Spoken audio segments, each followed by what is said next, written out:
Buongiorno a tutti! Mandi Priscilla! Io ti sento, tu mi senti?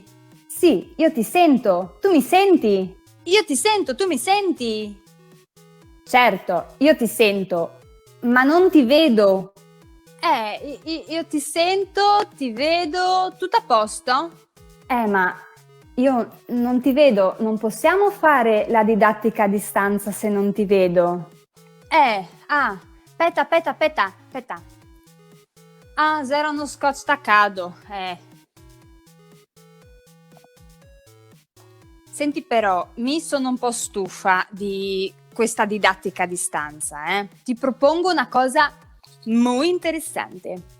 L'aperitivo corale, venerdì alle 18:30, su tutti i canali social dell'USCI Friuli Venezia Giulia, su Coralia Live.